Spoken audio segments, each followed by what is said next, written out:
to this week's Fireside Chat with Jesse. I am joined today by Braden Marshall, founder of Marshall Capital Group. Thanks for joining me, Braden. Thanks, Jesse. Thanks for having me on. No, it's great to have you on here. And as soon as I saw the change in job, I'm like, gotta hurry up and talk to Braden, get him on the program, and see exactly what this gentleman is up to. Well, I appreciate it. It's exciting times over here, definitely. Sure, absolutely. So Braden, for those individuals who haven't had the pleasure of meeting you, do you mind just kind of introducing yourself and career to date in equipment finance? Yeah, Jesse. My name is Braden Marshall. I'm the founder of Marshall Capital Group. We're a small ticket equipment finance company based in South Texas. We're really a generalist, but we focus. Our primary industries of focus are the ag industry, construction, landscaping, and specialty titled equipment.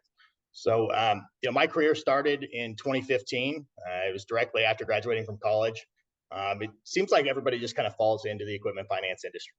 I'm not sure that anybody really comes out of college or jumps into the workforce and says, I want to be in the equipment finance industry. So I went to West Texas A&M University. I was living in Texas at the time that I was offered my first job, and I had a 2-week break, between the time that I graduated college and when I was supposed to start my first job. And so I took the 12-hour drive home. I was driving to Wyoming, where my family lived at the time, and stopped in a small town of Wheatland, Wyoming, which was 3,500 people, and had lunch with a friend. And her mom happened to be the title administrator at C.H. Brown Company, which C.H. Brown's a bank-owned small ticket equipment finance company in Southeast Wyoming.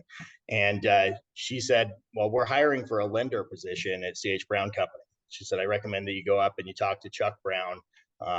And Chuck Brown was the president of C.H. Brown Company, hence the name. And so I did. And so I went up, talked to Chuck Brown up at C.H. Brown Company. And before you knew it, I was driving back down to Texas, picking up my stuff and packing my stuff up to move to Wheatland, Wyoming. I started with as a lender which was like a hybrid sales and credit position. And, my first thought when I started this job, or I was actually in the interview, was, I don't know anything about finance. And Chuck Brown's first words were, "It's not rocket science." Well, there's more to it than some of us believe, but that's what he told me. So Chuck Brown was 80 years old at the time. He struck a buy-sell agreement with Platte Valley Companies or Platte Valley Bank on a 10-year buy-sell. He took me under his wing, showed me, kind of the ins and outs of the business. And for a year, I worked at an on-site location there at C.H. Brown. And then I worked, I was given the opportunity to work off-site. I was a young guy, a single guy living in a town of 3,500 people. Nearest Walmart was 70 miles away. And it wasn't really the most desirable place for me to find a partner. So Sure. I moved down to Canyon, Texas, where I went to school. I met my wife down there. And then later in 2017, Joe Guth, who is the chief operating officer for Platte Valley Financial Services, gave me a call, and he said, hey, are you interested in coming back and running C.H. Brown Company? And, at 24 years old, I said, well, this is the opportunity of a lifetime. I had no choice, but, 24, yeah, let's go. Yeah. So my wife and I packed up, and we moved to Wheatland, Wyoming. We had a great run, at C.H. Brown Company. Chuck Brown built a great company over there. And we were able to utilize now the bank cost of funds. We were, had a lot of improvements that we were able to make through technology and infrastructure and, additional salespeople and streamlining the processes. And we grew, sales and, profitability tremendously over the next couple of years. And so what I realized was fairly evident, after a few years there, was that we were growing at a trajectory that was not suitable with what the bank wanted to see. And I don't know that they didn't want to see it. They loved the growth, they loved the income, but our assets as a percentage of the total portfolio was growing so fast that they just wanted to slow that down. And so, I connected with Paul Fogel in 2019, and he's the managing director of Quality Equipment Finance. And him and I had been in some 20 groups together, spent some time together doing that. And I used him as a resource, prior to this, and I ended up making the move to Quality Equipment Finance. So I took a job in sales with the company at that point. Now, did you Um, move back to Texas because there's no reason to be back in Wyoming, or did yeah, you want to stay up there? I did. So when I Okay. was when I took the job with Quality, I had the opportunity to work wherever I wanted to, and of Okay. course, happy wife, happy life. We moved closer to her family, and so we had our daughter was 6 months old at the time, um, and so at that point, she wanted to be closer to her family, and it made a lot more sense for us to move down to Texas, so we did. So Sure. we from Quality, I had a great success there. Started off like my first month in sales there. I was number one in sales, set the company record that first year in sales, and then quickly moved into a sales management role with Quality, where I joined the executive team at Quality. Um, you know, we grew the sales division pretty significantly while I was there. Had some key hires. I had a brief stint where I left Quality Equipment Finance and I went to Wallwork Financial. And Okay. I was there for about 4 months. I joined Wallwork Financial. Kelly Geiger, the general manager, is an awesome Yeah. guy over there. Yeah. And after being there for a few months, they actually hired Stephanie Hall, which I think the world of. Awesome person to fill my role when I left. And knowing Stephanie for a while, we worked out a situation that made sense for all of us for me to come back to Quality Equipment Sure. Finance, and was See, with them until March. that's an interesting dilemma, right? Where it's like, I love Paul, I love Quality, I love Steph, I love Kelly, but it's like, when you leave, you're just like, yeah, yeah, I'm gonna go do this, and then they hire Steph. You're like, oh, what the?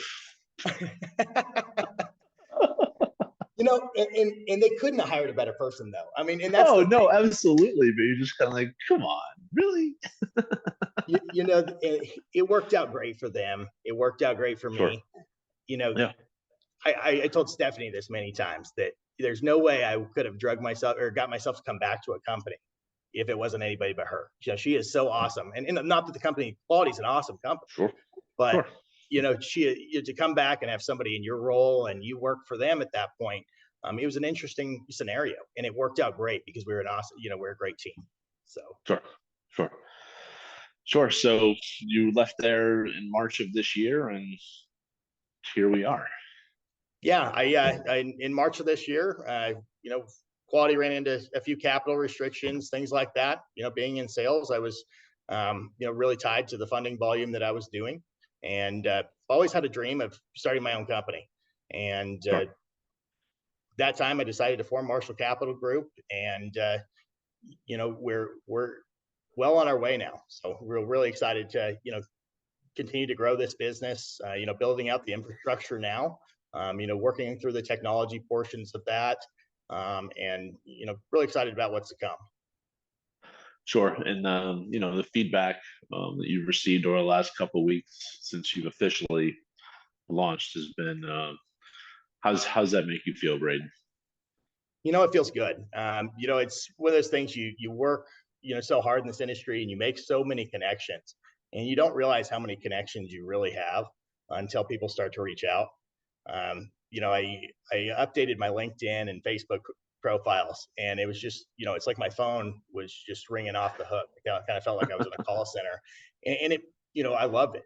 I mean, it just tells you that people are there to support you. There's resources out there. Your connections mean something. So Sure. Sure. So I guess let's just talk about Marshall Capital Group. And I did a brief little intro at the beginning. Um, you know, what are you guys going to be focusing on day one, and kind of where do you see the company going, right? yeah, so with regards to where we are day one, right now is we're actually in the process of setting up a lot of the infrastructure for the company, and Huh. so what that means to me is the technology piece. We want to be a company that runs really lean, lean and mean. And so, Sure. I plan to onboard staff, kind of as it warrants. Want to hire people with our, within our organization that fit our core values. But, we want to focus really heavily right now on what the implementation of the right technology, the right processes, the systems, and we want to be able to, offer a customer experience to our customer that is, unparalleled, really. And so to do so, you've got to be quick. And to run lean and be quick is a tough thing to do without the technology. So Sure. that's where we're at now. We're really going to be a vendor driven model. And so in terms of, of course we have a lot of, I have a lot of relationships with direct customers that I will hopefully always have, for the rest of my life. But, the vendor driven model and working with vendors and providing a solution for them that's fast and easy, and being an extension, a financing arm for them is where our model is headed. I live in a central area about 100 miles from Austin, San Antonio, and Houston. So it's kind of a triangle there. I live smack dab in the middle of it. So the opportunity to get out and meet with people face to face and have those conversations and with those vendors is inevitable. I mean, it's everywhere. So I like the way you said San Antonio. San Antonio, it's a Texas thing. Wait till I bring out the y'alls. It's fair. It's fair. And then, so from I know you said generalist. Any particular asset classes, ticket sizes you're going to be primarily focusing on? It's primarily going to be small ticket, and it'd be agriculture equipment. I have a big background in ag. A lot of friends and family that own dealerships, that run dealerships, that are in sales at dealerships for the ag equipment. So there's some low hanging fruit there, and you have to think about that. And there's just and I think right now there's more opportunity to be competitive in that ag market than maybe there has in the past, because of the subsidized lenders rates are kind of, that compression is coming together with the open market. But Sure. Ag, construction, of course, you were going to be looking at landscaping and tree care, the towing market, and then there's a number of other things that'll fall into that as well. Perfect. And then I guess going out on your own. I was there about 18 months ago. It wasn't the first time I manifested the idea of doing it 18 months ago. Walk me through that process. Like, what's the wife think about it? Like, I know right now, based on feedback and everything, you're like, yes, but just that progression of, I'm doing this. It's scary and exciting at the same time. You can always think about, I've thought about it this way. For the last 6 years, I've said, hey, I want to do this, and this is how I do it, and this is what I do, and who I'd call, and all these types of things. And the second you get thrown into it, all of that changes, right? It's all up in the air. And so, because reality hits you that, hey, then maybe that idea you had floating around in the back of your head for the last 10 years isn't exactly what happens, but you just kind of ebb and flow. My wife is the most supportive person in the world. And I'll tell you, I've told her a million times I wanted to start this company. And this time she looked at me and she said, well, then do it. Why don't you? And so she's so supportive. But it's challenging. You're just focusing on, wanting to do everything right, and knowing that you are going to make those mistakes, along the way as well. So Sure. And it's the old, well, who's going to do that? You are. And that's it. When you're a startup, you can't just hire stuff out, and you start thinking about that stuff too. In other roles I've had, it was like, hey, I do, I have a marketing department, or I have these people, you don't have that. And it's like, you have Quality did a fantastic, CH Brown, you see every now and then, but Quality, especially with Steph, May, like, they took marketing to a next level, right? So it's like the travel budget and everything else. You're just like, oh, it's fantastic. And then now you'd be like, wait, how much does this cost? Absolutely. Like, what? I mean, I was a similar recipient of that at my previous organizations. And then you're just kind of like, huh, okay. Yeah, you're starting to look up the days in. How close is the days in to the next Marriott, right? So Yeah. I just laugh because I find people like they have aspirations of like, yeah, let's go out, let's do all this, and I love it. I wouldn't change it for the world, but I've never worked as hard as I have now because you spend those evenings like doing Absolutely. creating the things that were already there. But um, you know, as a sales professional, it was always those things like you said, I would do it this way, I would do it that way. And now it's just trial and error where it's like, okay, this is the way I think it should be done. Let's see how it works. Absolutely. And then adapt real quick on the fly if that's not working. Right. Absolutely. Yeah, it's so many things that you have this clear picture in your head that you got to kind of, and it hasn't been that long, that I've been out doing this already, but it's already seeing those things like, oh man, there's a roadblock. All right, how do we get past that? But the overwhelming support in the organization too has been beneficial for that because they can pick up the phone and there's other people who have been through those scenarios. So Sure. And where things will get tough is when people are like, yeah, let's do business. And you're kind of like, I don't know about that. Because I've come across that too, where I'm just like, I think you probably would be a pain in my butt. I guess this is a family show. No, it's not really, but I won't say it. But you just kind of see it coming. Where you're like, I don't know about that. yeah, you're like, I'm not so sure about that one. So. Um, so I wanted to have a quick conversation on like the equipment finance industry. You've been in it for a little over 9 years, going on 10 years. What are your thoughts, Braden? Like you said, no one goes to college for this. I think there's soon to be a program, or there might now be a pilot program at ASU. Um, so I know the foundation's doing a good job trying to continue to promote equipment finance. But just 9 years in, what are your thoughts? And I didn't know about that program at ASU, but I think that's an awesome idea. But this is an awesome industry. When people get in this industry, it doesn't seem like they get out. I've seen people move from company to company, but it's kind of a trap. And I think the reason for that is just the culture of the people in the industry. It's a $1 trillion industry that we work in, but it's such a tight knit industry. Somebody knows somebody that knows somebody, and the associations are very tight knit. The companies are very tight knit. People are open to sharing things that you don't typically see anywhere else. And so I think this industry, is just an amazing industry to be a part of. People are just willing to teach you stuff. You can, learn and advance quickly if you work hard.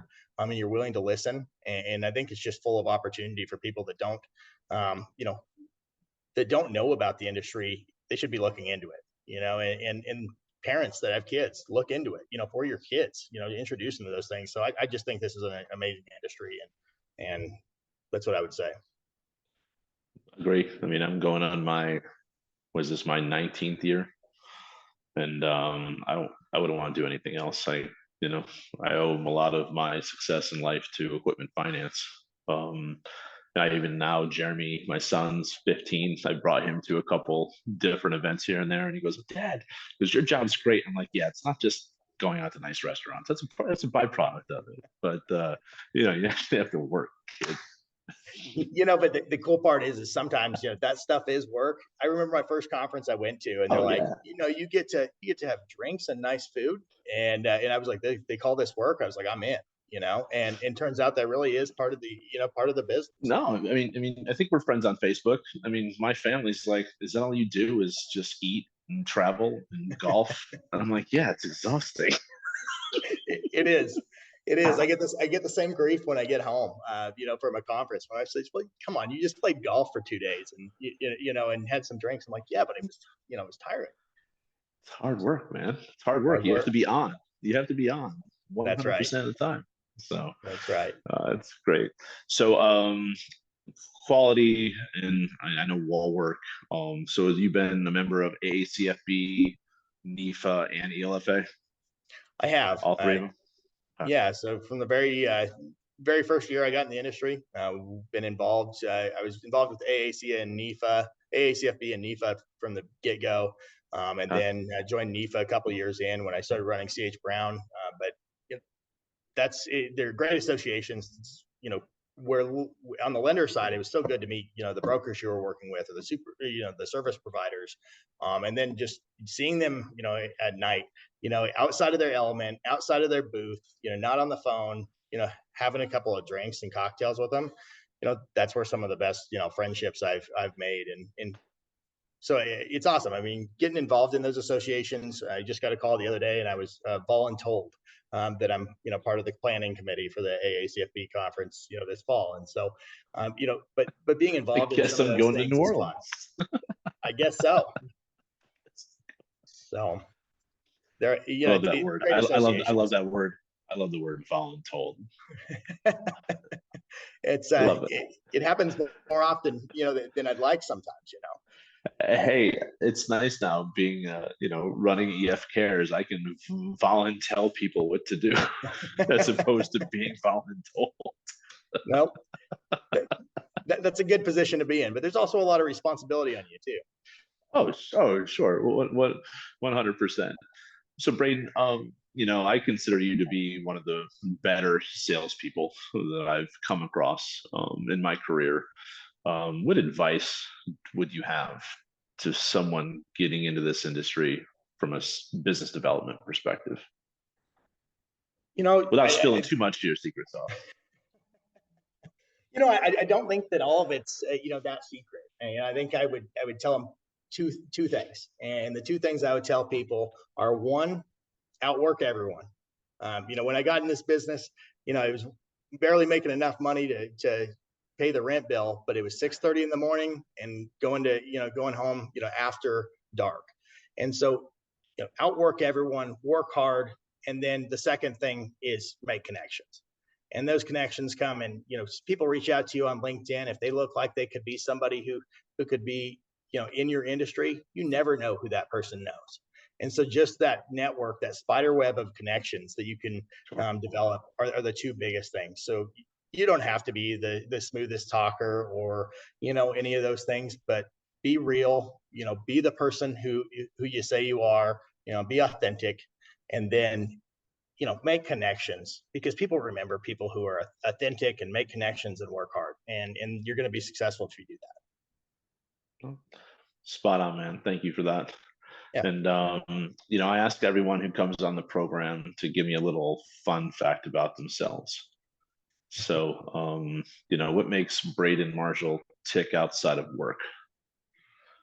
Outside of work, if I'm not in my office, my family has, so I have my wife, Taylor, my daughter's 5, and my son is going to be 3 next month. But Okay. we are very, very involved on our family ranch. So we have a small ranch that we own in South Texas. We help we raise 4-H and FFA projects for kids, so livestock projects for 4-H and FFA kids, cattle. And so we sell those. If we're not in the office, then we are typically traveling to a show to help some of these kids. There's scholarships that they can win, and I believe so, heavily in the 4-H and FFA programs. And the reason I do is because it teaches kids hard work. It teaches them selflessness, to care for something else other than themselves.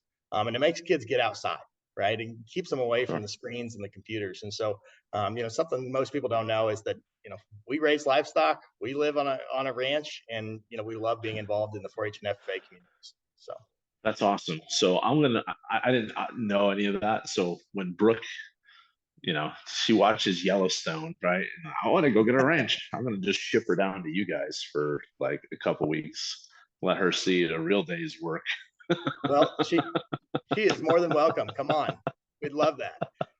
Teach her some hard work, and she might not want to come back, but that's okay. Nah, I mean, she's a nurse practitioner, but so it's not like she doesn't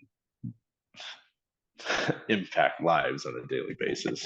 But I'm like, I grew up on 300 acres of agricultural farmland. We didn't have any animals. It was more vineyards and stuff like that. So totally different side of it. But well, it's a different lifestyle. There's always something to do outside. It's not just mowing the lawn anymore. It's you got to feed the cows every day, and make sure that the waters are full and things like that. So we enjoy it. That's awesome. Well, in 5 and 3, give them a couple more years, and they'll be good little workers there. I would say free labor, but there's nothing about kids that's free. There's nothing about them that's free, but they're good kids. So That's great. So I guess my last question I have for you, Braden, is why should someone want to do business with Braden Marshall and the Marshall Capital Group? people should do business with Marshall Capital Group because we say what we're going to do. If you go to our website, you can see our core values that are listed on our website, and that's the premise of how we make our decisions within our business. And so that we're going to hire by those values. We are going to make executive decisions by those values. The processes and things that we put in place, the vendors we target, all of that is how we're going to make our decisions. And it's based off of the values of our company. Our vendors, they should do business with us because we know the equipment finance industry. We are good at it. We're putting in the processes in place to make their lives easier, to provide a service, right? To provide a service to our vendors, and our customers will know that we're transparent, right? We're transparent with all of our processes. We're people of integrity. We're going to do what's best for them. And we want to get to know the customer's business, and we want to be able to provide the best financing solutions for their business, not just because it was convenient. Perfect. Well, I really appreciate your time today, Braden. I'm excited for, your future, the future of your new company you just started. You know, Curious. I'm gonna make sure I stay in touch with you over the next, months, year, just to kind of see how you guys continue to grow. So congratulations again. Good luck. And yeah, thanks again for joining me, man. Hey, Jesse, thanks again. And thanks again for having me on here. Okay, we'll be talking soon, Braden. Thank you. Appreciate you. Thanks.